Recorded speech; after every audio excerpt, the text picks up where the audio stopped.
This is a podcast for Kel. I was extremely worried by Kel's emails of March the 8th, where Kel had laid out the depth of her feeling on suicide and had made worryingly coherent arguments for it. I had an appointment with my therapist the next morning, and I told Kel that she should just have my space. At that time, I thought that Kel had become obsessed with labelling her condition, and I thought she needed to get a fresh perspective on things, away from her therapist, who she said had diagnosed her with borderline personality disorder. At that time, I thought this was the last thing Kel needed to hear. That night and the next morning, I tried hard to get her to take my slot. She resisted. I put my foot down. It made no difference. She didn't take my appointment. Kel and I kept in touch throughout March the 9th, and I was relieved when she let me know that afternoon that she'd found somewhere that would treat her. She was planning to admit herself later that day to the Nightingale, a private mental health hospital in Marylebone. James II was going to pay for it, and she was going to go in later that day. Later that afternoon, I was contacted for the first time by James II, who'd got my contact details from my website. He introduced himself and he got straight to the point. He was extremely worried about Kel's state of mind. I was slightly confused about the status of their relationship because my understanding was that they had finished, but obviously they were still communicating. I was in touch with Kel anyway, and I offered to go over to hers and accompany her to hospital. But once I got there, I couldn't get her to leave. She was obsessed with tidying out her bedroom, and she said that she'd only leave when that was done. A few days later, she'd tell me that she'd been drinking throughout these few days, but I have to say if she hadn't told me, I wouldn't have known. Eventually, Kelly said she'd admit herself to the hospital the next morning. She relaxed a bit and came out of her bedroom and started pottering around the house along with me. And I remember sitting near the top of the stairs just after the half landing. And I remember us sitting there, her 2 or 3 steps down from me, and us just talking about family. I remember that we mentioned her uncle from New Zealand and how he'd sort of really kept close to his roots and was very English out there, and how he was such a proper Cockney geezer in the middle of New Zealand. I do love a Ruby, John. And she really enjoyed that about him. And I remember we laughed about that on the stairs. And we'd probably have spoken about my dad, who Kel always found hilarious and wanted to know what he was up to. And it was just that, just chatting and joking about our family. I stayed over. I had to leave quite early the next morning because I had to go to work. And I remember us saying goodbye to each other, me from out in the hallway and her in her bedroom. And I said that we'd talk later. And so that previous evening, the Friday evening, on the stairs, that was the last time I ever saw her. Kelly didn't admit herself that Saturday. Via text, she said that she wanted to be alone. She said that she was fine. I wasn't happy about that. And I said that I expected to have my calls and text replied to promptly, or I'd be calling police and ambulance. But she was very defined and very clear about it, as she always was about these things. So I stayed in contact, but I stayed away. And it was a pretty uneasy day.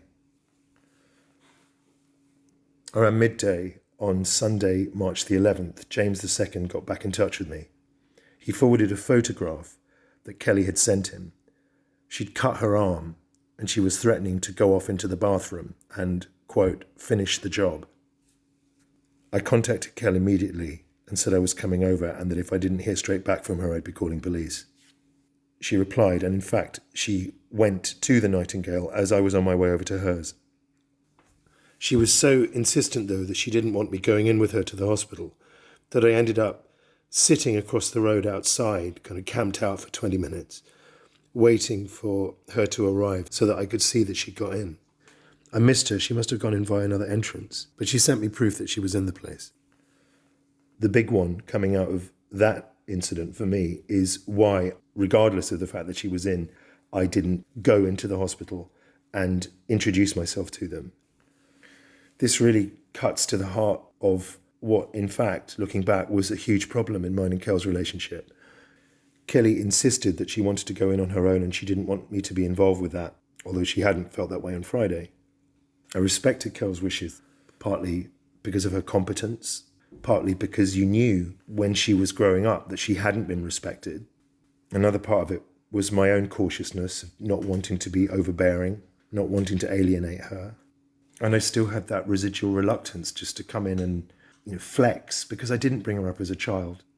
That reluctance in that moment to claim the symbolic mandate and to be a father and to say, no, I want to fucking know what's happening here and I want to talk to the people who are treating you in light of what happened, is another failing of mine.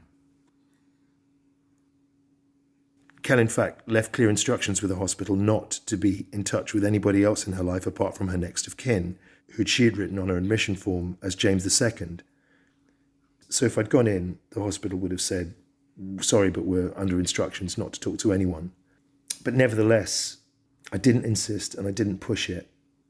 And in hindsight, not being able to have that conversation and share what I knew of why she had gone in turned out to be a crucial gap in their understanding of Kel. However, on March the 11th, once she was finally in, I felt an overwhelming sense of relief. The most important thing was that Kelly was in hospital, that she wanted to be treated, and that she would be treated. They were professionals, and she would be safe from harm. This is Kelly's friend Romina. An intervention would have not been warmly welcomed. She fucking hated it. She didn't, just getting her into the hospital was a nightmare. It took 2 days. Yeah, because after a certain point with Kel, it became a matter of almost taking her rights into your hands. It became a point of like how, she was definitely testing in that way. And she wouldn't have reacted well if you did. For the first few days that she was in hospital, Kel and I fell out. This is because I told her that James II had been in contact and that he and I had been corresponding. I said that we'd spoken very respectfully about Kel, and I reiterated to them both, in fact, because I CC'd him into the mail, that I didn't think that they should be together. Kel blew her top and told me to keep out of it. Why had we spoken? I don't know what else we could have done, I said. We were so worried. Kel then said that she'd been drinking all those days and she wasn't in her right mind. She felt violated, though, and she said that she wouldn't be able to speak to me for quite a while. So I was in the doghouse. But she was in hospital. For me, the best gift you could have given me were the 6 words that she wrote. I wasn't in my right mind. That Thursday, March the 15th, was a beautiful, sharp spring morning. And I was on my bike. I was coming back from a meeting I'd had in town that morning. And I cycled past a school that's just near my house. And on the wall was this huge stencil which said, "Because you are alive, everything is possible." And I got off my bike and took a photo of it and sent it to Kel. She texted back, "You're a dork." We were friends again. While she stayed at the Nightingale, Kel would be in touch with many people. She frequently left the hospital to meet with friends, as well as to see her therapist and go to the gym. I didn't realise how much she was in and out of the place until we had a 2-hour phone call on March the 21st. She said that she had come through a very dark period and she was feeling much calmer and she was making plans for the future. She understood that the relationship with James II was over. She said that she was looking for a new flat with a friend from college, Tobiana. She said she was quitting her job as a chef but wanted to stay in catering but move more into the administrative or marketing side. We spoke a great deal about family and the future, and after it I sent her a flurry of texts and images of paintings that my younger son Jack, who she missed enormously, had done. It was a very beautiful and a very far-reaching conversation, and Kelly sounded planted and realistic. Her friends also report that during this period, Kelly was looking ahead. We were talking about going out, going to a festival that summer. This is Ollie. So again, it's like, it's the same thing. It's like, how could this person do this? Everything seemed so okay. Like when I met her, what's the name of the place she was staying at? The Nightingale. The Nightingale. I felt like that did seem to be the right place for her at the time. Like she told me she was having all this group therapy sessions, one-on-one therapy, and it was going well. She had been opening up more. And although she seemed a bit manic at the time, for lack of a better word, like, it did seem like they were helping her and she was getting through it. But as we'll come to hear, Kel was not attending her group therapy sessions, yet she told Ollie that she was. Tobiana remembers meeting Kel often in her last 3 weeks, including going back to Kel's flat, where they took some pictures of her. It was from this session that Kel took the image for her trying to smile getting there Facebook post of March the 22nd. But as you can see, many other pictures were taken that day where Kel was smiling. That makes her post of March the 22nd a choice, a deliberate admission, a coming out, and so everyone was right to take some comfort from it. But even in my last conversations with her, because I wasn't working at this point, so I used to see her quite a lot, and I would, having been in like a similar kind of place to where Kel was at that time, where, you know, where you're just so distraught and so like you can't do anything, that what you need is people to be like, right, meet me here at this point in this time. Not, you have to force those people who are in that state of mind into doing something and seeing you. So I would just message her and be like, meet me here at this time, like no excuses. Like I know I'd be there like half an hour late because I knew she was always going to be late. But and we would talk, and we'd go for walks in Regent's Park, and we'd talk, and I was having a shit time at this time, like nowhere near as awful as she was, but both of us in our states of despair would like open up to each other, and I'd tell her these fucked up things that had happened in my family, and stuff that I had never really told people about, especially in London, about. And then she would open up to me about things that had happened in her life as well. And she said something that, and this is what I clung on to, like knowing that I thought she would be fine, even when she was in the Nightingale, was that she was like, it's like almost her exact words for how I can remember it was, I know I've got a lot of shit to deal with, but now that I've realized and that I need to deal with it and I can start to deal with it, then I know I'm going to be okay. And I know it. She goes, the only way for me to be happy is to deal with all of this. And I said to her at that point, I was like, you've done the hardest part.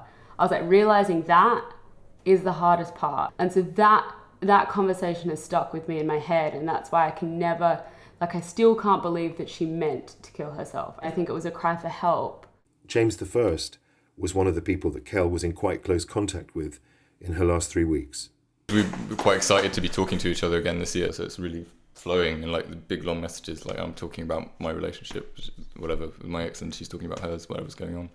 I tried to throw it back at her when she was not doing so well this year. So in the things I was saying, I was trying to remember how she would make me feel. Maybe I wasn't in the best place either, but you know, we're talking about things, and I have the position of, you know, I'm kind of giving to her at this stage. I'm saying things to her. So it was weird though, that all those messages now, because if you look back at them, it does look very final. It looks like, you know, it seems like letting out a lot of things. And she was forthright. Like if I, like as soon as I answered the phone, like, oh hey, what's up? She went, how are things? And she went, everything's a bit shit, really. It's really like that, just straight away. It is, yeah, like that. But that's a good thing. I like that. You know, that's like, and then we'd have a long conversation about why things are shit, and we'd poke fun at it, and it's fine. And when she was in the hospital, she would ring me, say I'm on my way to a lecture or something. She'd ring me at the lunchtime, so she didn't have to talk to anyone in the actual hospital. So like she'd ring, and we'd just be talking about shit as I'm walking somewhere, and she's like. Oh, she did that when she was in the hospital. Yeah, to avoid like having to speak to others there, I guess, the humour. But then when the humour, that's what I mean, and the humour stops as well. That's what I mean. It's by April, it's monosyllabic.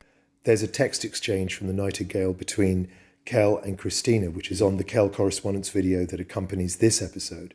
In it, Kel attributes her breakdown to opening boxes of memories with her mother. She's also speaking to Lisa around that time about sharing unpleasant memories of her childhood abuse in therapy, which is on the Kel correspondence supplement, episode 4A.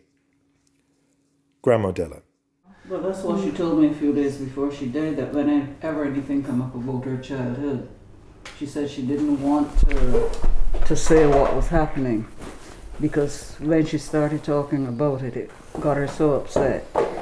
And during that year that she was getting treatment, she said to me that as soon as this brought up her childhood, she would just clam up and not say anything, and then she wouldn't go back for a few weeks or a few sessions, she said. And then when she went back, thinking that they wouldn't bring it up, they would bring it up again.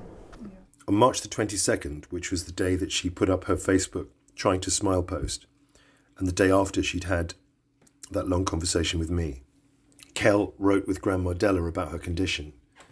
Della was the person that Kel had always wanted to protect and not wanted informed when she was struggling, because she didn't want to worry her and add to her stresses. So Kelly sharing this with Della is a big deal. This is the correspondence that Kel had with Della when she was at the Nightingale. Okay, this is a part of what Kelly said to me. Hi, Grandma. I'm hesitant to tell you everything that's going on because I know you worry. I've been having a few issues in terms of my anxiety and depression, and I'm in hospital. I'm not sectioned. I'm here on a voluntary basis because I was having some really disturbing thoughts and behaving in an odd way that was scaring and upsetting James, my boyfriend, the one I told you about when I was in Barbados, and John. James asked me to seek treatment and has sent me to inpatient therapy. I'm on medical leave from work, but I'm going to quit that job because it was causing me to have nearly daily panic attacks. Over the past 3 weeks, I've just been thinking about how I can rebuild my life positively with the help of therapists. Maybe rebuild is too dramatic, because all that has really changed for me is that I've had to defer one module at university for a few months later, and that I've had to quit this job. My chances for getting a job on the more cooperative side of the food industry looks promising at the moment. We will see. My doctors, John and James, think I need to take a month off work, even though I'm desperate to go back to normality. I know you will ask what the cause of this breakdown is. Ever since I started going to therapy just over a year ago, my anxiety has been getting worse. It's mostly my fault. I would avoid therapy for weeks after talking about difficult things. Plus, even when I have gone back, I'd avoid those topics for a long time after. But that has meant that I have just dredged up painful memories and then not had help dealing with the feelings it has produced. It's also my fault for trying to ignore warning signs that things haven't been okay in my mind for a long time, even though friends and my boyfriend have noticed. Then I said to her, Kel, I'm really sorry to hear about what you're going through. However, I'm disappointed that you think that you cannot let me know what is going on. I'm not here to judge. I would love to be able to help you. I think that sometimes when you're stressed, it's good to be able to talk at length to someone you can trust. I don't know everything about your situation, but I do know that you have been through things which a child should not even... So look, you've been through things.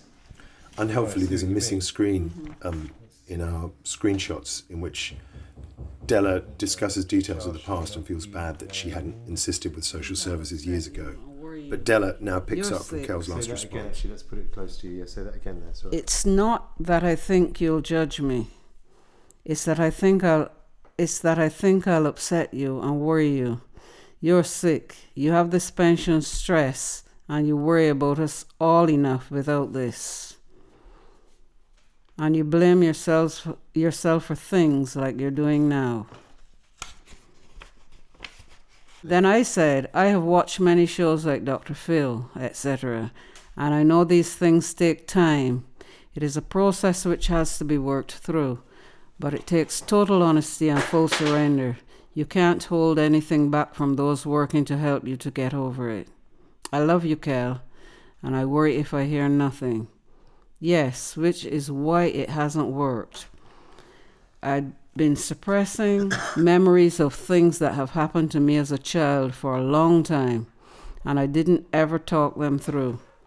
Of course, my upbringing affected me in clear ways that I wanted to fix by going to therapy. Finding it hard to trust people, feeling abandoned or betrayed even when I know that hasn't happened. Not being able to self-discipline very well.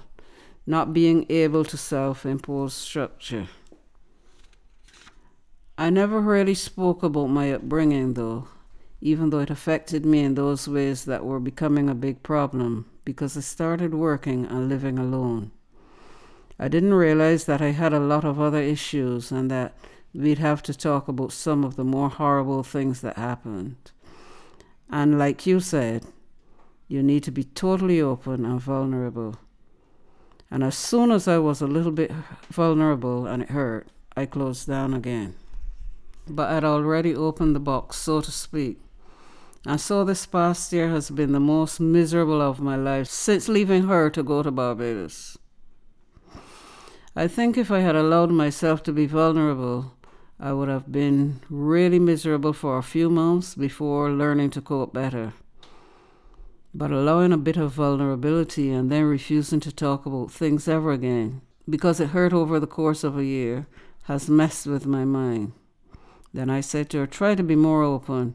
Watch some of these documentaries and see how low and devastated people have been, how they open up, and then how remarkable some of the recoveries have been to the point that they have become motivational speakers. Yes, you will never forget, but you will learn the tools you can use to handle the situations. I know it's not easy. She says, I think that avoiding vulnerability and showing how hurt you are things that have been ingrained in me because of my upbringing. So it's difficult to just let go. And then I said to her, oh no, it is not going to happen overnight. And then there will still be aftercare. Don't ever forget that I am here. She says, I won't. It's not that I forgot. I didn't want to worry you. And I was extremely stressed and upset. I've been at the hospital for a week and a half now, and the structure, regular vitamins and medications, etc. are helping a lot. And I'm not locked in either. Then I said, very good. I'm glad that you're getting help. Don't worry. You're not stressing me unduly. That is what I am here for, to help you, even if the only thing I can do is listen.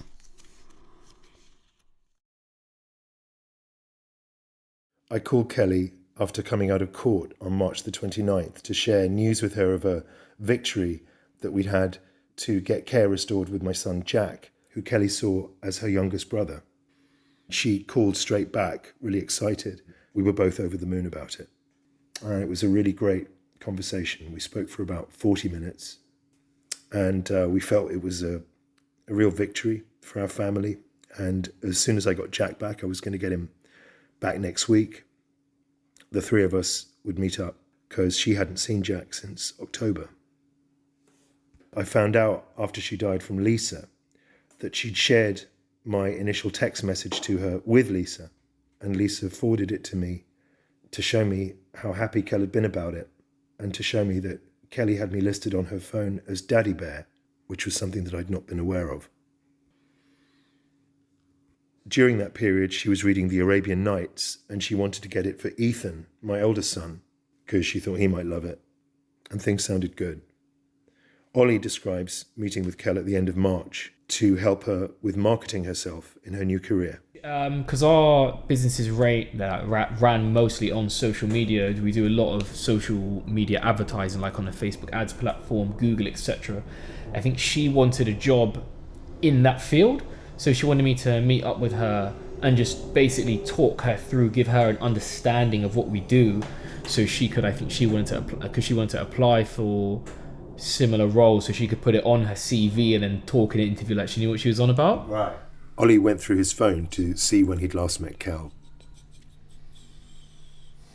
Okay, so we met up the 25th of March was the last time I met her.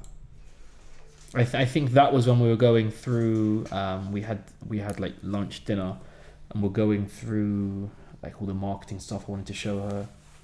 And then, yeah, because in the next bit we mentioned we were going to meet seemingly like a week or so later, but she was ill, so we couldn't. And was that the time when you, on the 25th of March, was that the time when you felt Yeah, she that was the time I felt she was a bit manic at the start. However, like when we first met, we were talking, and that was when we were just kind of like catching up, and that was when we got the understanding about her wanting to get better for James II. But as the day progressed, he seemed a lot more like normal to speak, a lot more just joking, like literally like I say, the manic thing might have been the only small pointer to how she was feeling like deep mentally. But after that, like after we were chatting for a while, it was normal. Like there was nothing different at all. Like literally, I'm sitting there showing her how to apply for a job I assume she's gonna go and apply for. Like nothing. And then again to say like a few days, as you trying to understand what was going through her head when she did it and what pushed her to do so. My heart stopped on Wednesday, April the 4th. At about 4 p.m, I got a phone call from James II. We hadn't spoken for 3 weeks at this point, since we'd come clean that we'd been in contact with Kel. The rest was, it was up to Kel. James II said that Kel had said that she bought cyanide off the internet and she was going to take some. No, I'd had no contact with the Nightingale. I didn't know who her psychiatrists or doctors were. That was something that she had set up. The person funding that and the person that she'd been in most serious conversation with about that had been James. The first thing I did was call Kel, and there was no answer. And I texted her saying that I would be calling police if she didn't call me back ASAP. So I just went on the hospital website and rang. There were 2 numbers. There was a main reception number, and then there was an emergency number. And I called those numbers repeatedly for about 20 minutes, and nobody picked up. And I was about to call police when Kel got in touch. She'd been at the gym, and what the fuck? And I'm saying, tell me about cyanide. And she's going on to talk about James. She was thinking he was trying to get her committed and crazy stuff. And I just cut through it, say, are you planning on taking cyanide? Yes or no? And she goes, no. Have you bought cyanide? No. And she goes, anyone knows you can't get it off the internet. Are you planning on killing yourself? No. But this exchange wasn't enough for me. And so I called Kel to see how she sounded. And how she sounded was irritated. She repeated that she was trying to get a reaction out of James, and she was annoyed that he was getting in touch with me. As we had that conversation, Kelly sounded like she was okay. And so I stood down, and I didn't continue trying to contact the hospital. That's the single biggest regret of my life. I remember her mentioning cyanide in late March when I saw her. At this point, she hadn't looked up ordering it. She just kind of read into it. And I kind of just really briefly said to her, no, you don't even fucking think about it. Or no, you can't do that. She said to me when I got worried about it, she goes, oh, no, it's bullshit. You can't even order cyanide off the internet. I'm just doing it to wind him up. No, she didn't tell me. She was just like, I've been looking up cyanide and stuff where she's been feeling depressed. She didn't tell me it. She's been telling James that she wanted. Right. Because she spoke to you about it before she spoke to me about it. Yeah, of course, this is typical Kel. Kel will, Yeah. Kel, I really doubt Kel would ever tell me. But why the fuck weren't we talking? This is you and me. That James made her feel that way. You and me knew each other as well. This also made me feel, however, that this relationship that she was having with James II, it had to end. This level of drama was so extreme that they clearly couldn't be together. It must have been really confusing for her. It must have been because she got a lot of attention from him from not being well. Supported her financially, was worried about her. As long as she was unwell, she'd have some feed. I genuinely believe she'd still be alive and they might be together happily if he just committed to her. Right. Actually, she would have been over the moon. It probably would have complicated the fuck out of his life. Yeah. But she'd be alive. I'm not saying she'd be, happy day in, day out. You know, I don't think that was tied to James. I think before and well after him, she had the capacity to be really, really miserable and really down.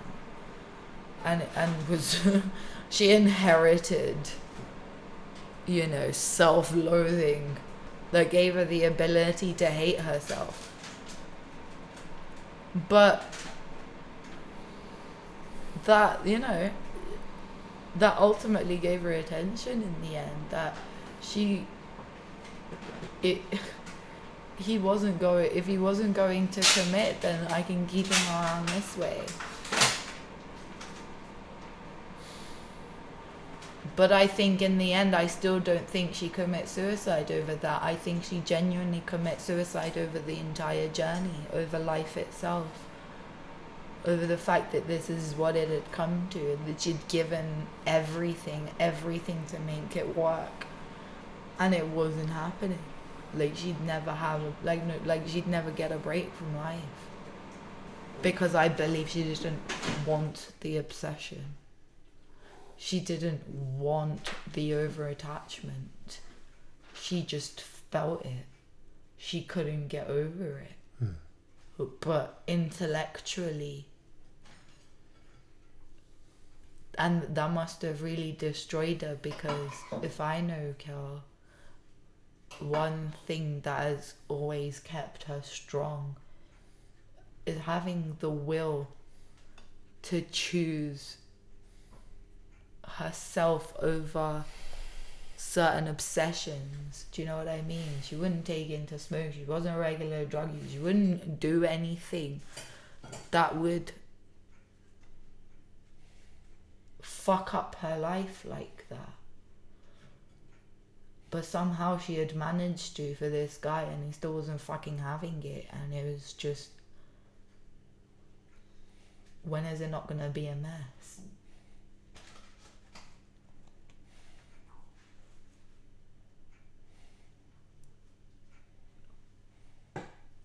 I believe the overdiagnosing was just to satisfy the bullshit, the shit show. Call it a shit show. I was supposed to see Kelly with Jack on the Friday, but she cancelled it for not very good reasons. I counter-argued, but she seemed a bit withdrawn, and I didn't push it. Jack was back, it was Easter, we would all see each other next week. Romina recalls being in touch with Kel on Thursday the 5th of April. The Thursday that I spoke to her, it was really casual. She was bitching about men on Tinder. She'd sent me a video on Wednesday where her face was twitching. She had a really bad twitch in her face. It was a video, and it's like visually, I still have it on my phone, and her face is like visually twitching, and she's like, oh my god, I'm visually twitching, who's gonna love me now? And I'm like, Can we not focus on who's going to love you? Can we first talk about what the fuck are you twitching for? Are your electrolytes okay and everything? And I'm like taking, I'm like prying. I'm like, what have you been up to? Are you in good health? What have you been doing? She's saying she's recovering from the gastroenteritis. I'm not buying it. She did not tell me she was at the fucking gym. Alright, I find out today when you're like... That was Wednesday the 4th. She would never tell me if she was, because she knew I was worried, and I was, I was on to her that she wasn't, this wasn't safe. This weight loss wasn't safe. Right.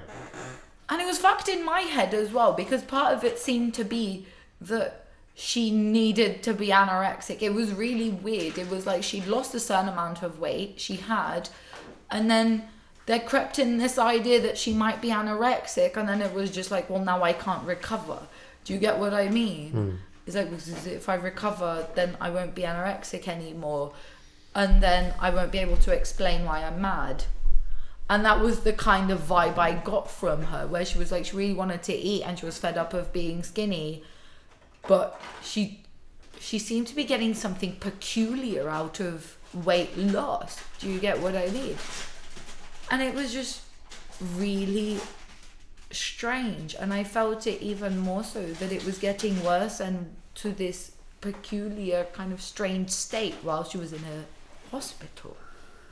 And I'm like, surely while you're in hospital, do you know what I mean? Mentally ill people don't eat well.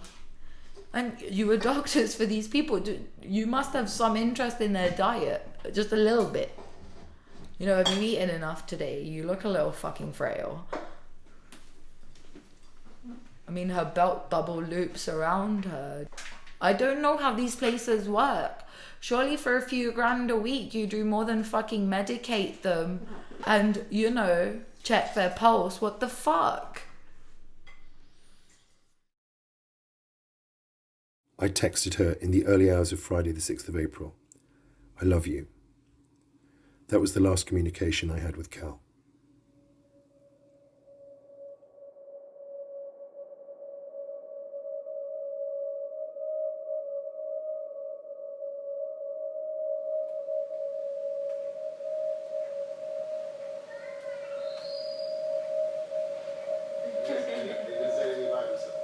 No, that was the one who said he's still working on it. I read the word cholera too much today. I just got a notification from Al Jazeera English.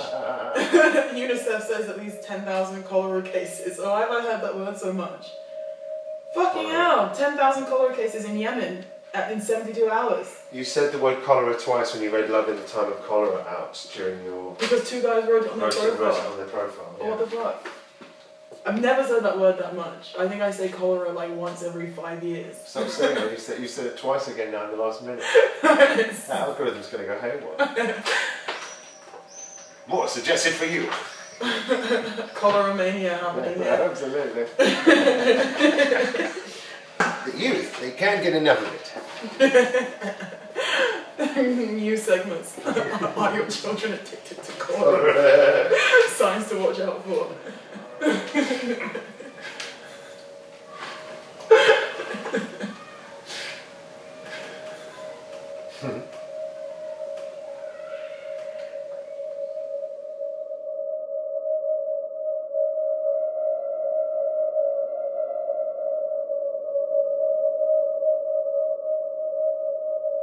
So it was about 2 o'clock on the 7th of April. I was working at a comedy club helping a comedian work on his jokes. The guy I was working with went out on a break and my phone rang. It said private number. And in the back of my mind, I wondered if it was from the hospital, and I think that's why I picked it up. The voice on the other end of the line was sober, male, middle-aged. He sounded a bit like the radio host Dotun Adebayo, and he was calling from the Nightingale Hospital. I think he said he was sorry that he hadn't called until now and that there had been some confusion because I wasn't listed as the next of kin at the hospital. I think he then said he had some bad news. I know he said that Kel was dead. I know he said that she'd taken her own life. And I think he told me on that call that she'd strangled herself with her laptop cable. I know he said she'd been found at 7:30 in the morning. I think he said that Kel's mother had been contacted, but he definitely said that the next of kin, Kelly's ex-boyfriend, had been told. He must have left his condolences and hung up. I remember everything that happened afterwards, but I don't remember how I got through it. I knew I had to act as efficiently as possible and get out of that place. And I remember telling Joe, the comic, that my daughter had died and I needed to get out, and of course I remember his ashen face and him not knowing where to put himself. I needed to call Rachel. You can imagine what that call was like. I told her I was on my way over. Joe booked me an Uber. I remember thinking, just over in my head, Kel is dead, Kel is dead, Kel is dead, my daughter's dead, my daughter's dead, Kel is dead. I remember screaming in the car. Must have scared the Uber driver because I thought it was my fault she'd died. I got to Rachel's. Rachel told me that she'd told Della in Barbados and she had just wailed and dropped the phone. Did I speak to you? I can't remember. Yeah, you spoke to me on the phone. You told me earlier. You'd messaged me on Facebook being like, I want to have a call with you about Kel.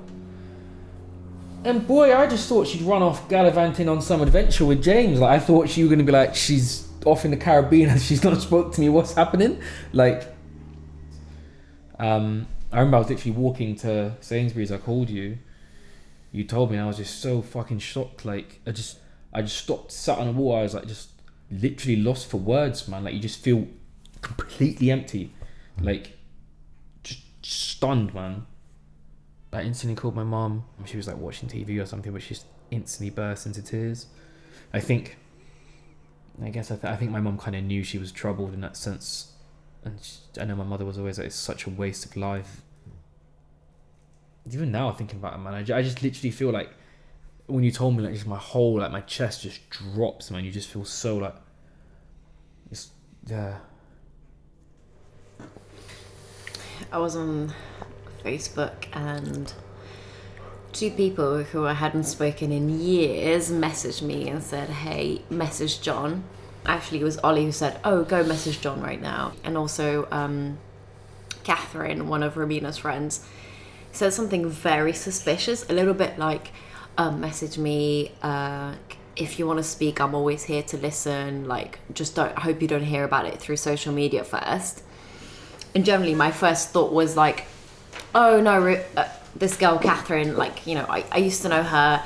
Oh, she must be having an argument with one of my friends, like something silly, like, oh, I betrayed you. I don't know. It seemed to me like, oh no, what I'm going to discover is that something happened to Catherine, although I hadn't seen her in years, and then she would, like, you know, not want me to trust what I was reading online. So I was like, okay, that's a bit dramatic. So then I rang Catherine and I said, what was going on? I said, I'm sorry to be the bearer of bad news, because, yeah, it sounds like you haven't heard. And she said Kelly passed away, and I was like, no, a coma. Yeah. You mean a coma, right? Like, people go into a coma. It's a coma. Catherine was like, her voice was shaking, and she was like, no, she passed away.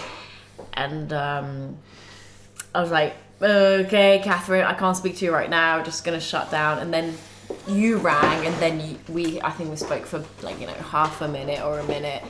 And yeah, like, the only memory I have of that, after Catherine saying, no, this is real, then you ringing and saying, you know, Christina, you know, she loved you very much. And that was not my first, what I was going to think of first, of like, fuck, I mean, this person has to tell me this. Like, I don't, I picked up my pillows and threw them on the floor, and I said, no, fuck no, like, what can I have done? And yeah, I had to trust that information. It was very, yeah, the fact that I was hyperventilating in front of the, you know, out on the balcony kind of, and you saying, no, she did love you. And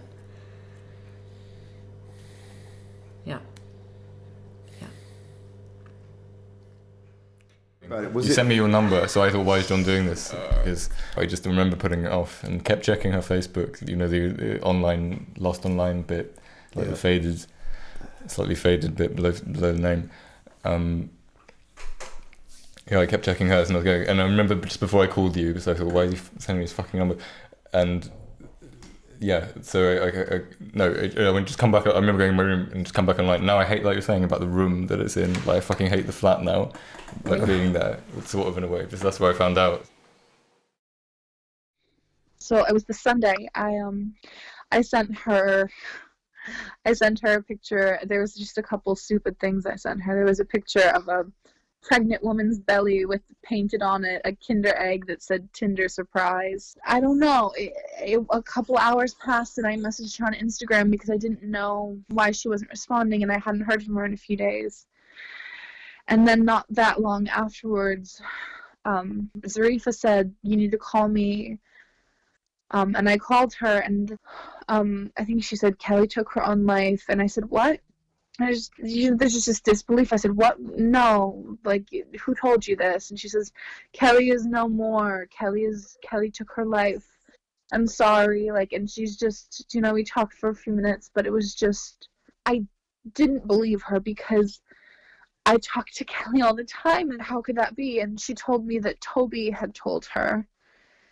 And I messaged Toby, and she said that she heard from Katie, I think. And so I'm just following this line back, and I was just checking her social media and checking her Instagram, and I thought maybe there was an accident and things are getting twisted up and everybody's getting the wrong story or something. I don't know. And I think what sunk it in for me was when I think Romina, when she posted about Kelly dying, that's when it really sunk in, because how could so many people have it wrong? How could people be posting about losing their best friend without it being real? But it was so hard. The last thing that I had heard about her talking about anything related to that was her saying that things are getting better, and that as much as everything was fucked up, she had hope, you know? All I kept thinking was, why didn't you check on her? I put off checking on her the whole of Friday. The whole of Friday I put off checking on her, because when I saw her, I think she was supposed to go shopping with Ollie or something, but she wasn't feeling well. I knew she had the gastroenteritis, but I'd literally spoken to her on a Thursday, so I didn't want to overwhelm her, and I thought, it's fine, I'll catch up with her on Saturday. She didn't message me on Saturday, you did. And that's when I was like, I don't actually know how to exist right now. I just entered autopilot and I just functioned.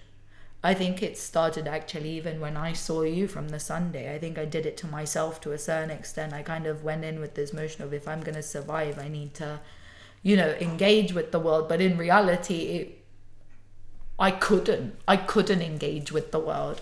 I came and you were broken, and I'm just like, oh my God, this is not just my loss. There are so many broken people that I'm like I said, I'm extroverted, so I'm like soaking in all this misery, and I want to, because I want to be there, because I can't imagine your loss, John. I can't. And so I've thrown myself into all these busyness. I've preoccupied myself with everyone else's feelings, which are much more important than mine. And then I just sunk into myself when I was alone. And I was just awake for days on end. High as shit. High as fucking shit. I've never thought I had so many identities until I had to look into something from so many different perspectives